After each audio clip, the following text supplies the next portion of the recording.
ദൈവനാമം മഹത്വപ്പെടട്ടെ.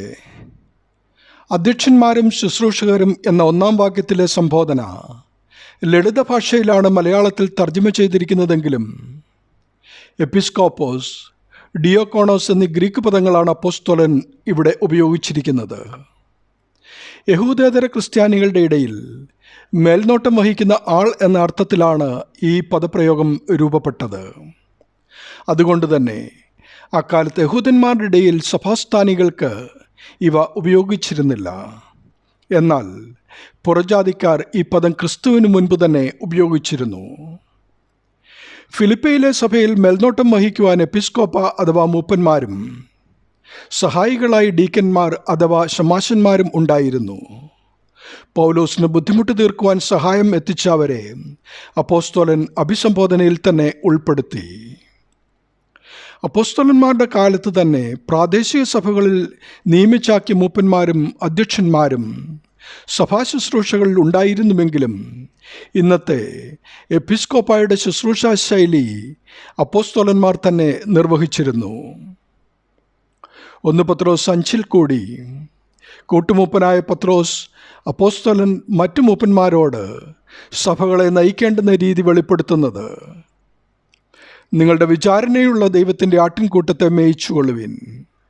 നിർബന്ധത്താലല്ല, ദൈവത്തിന് ഹിതമാവണ്ണം മനഃപൂർവമായും ദുരാഗ്രഹത്തോടെയല്ല, ഉന്മേഷത്തോടെയും ഇടവകളിന്മേൽ കർത്തൃത്വം നടത്തുന്നവരായിട്ടല്ല, ആട്ടിൻകൂട്ടത്തിന് മാതൃകളായി തീർന്നുകൊണ്ടും അധ്യക്ഷത ചെയ്യുവിൻ.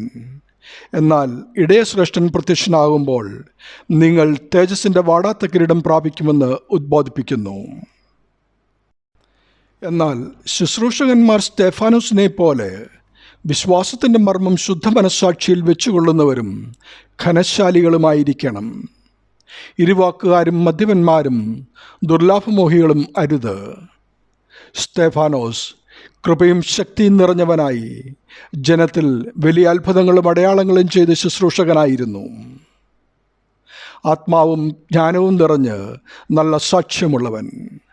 സ്തെഫാനോസിനോട് തർക്കിച്ചവർക്ക് അവൻ സംസാരിച്ച ജ്ഞാനത്തോടും ആത്മാവോടും എതിർത്ത് നിൽക്കുവാൻ കഴിഞ്ഞില്ല. അപ്പോസ്തല പ്രവർത്തികൾ 6:1, 1 തീമോത്തിയോസ് 3. പ്രിയമുള്ളവരെ, സഭയുടെ നാഥൻ ക്രിസ്തുവാണ്.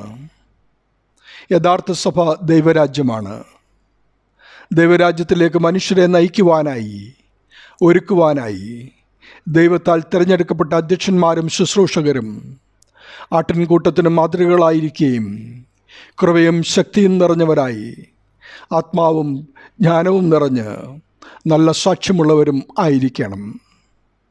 ഇത് കുടുംബത്തെ നയിക്കുന്നവർക്കും ക്രിസ്ത്യാനിയായി സമൂഹത്തിൽ പ്രവർത്തിക്കുന്നവർക്കും ജീവിതത്തിൽ പ്രതിഫലിപ്പിക്കാനായാൽ ശ്രേഷ്ഠമായൊരു ക്രിസ്തീയ സമൂഹം അവരാൽ പണിയപ്പെടും.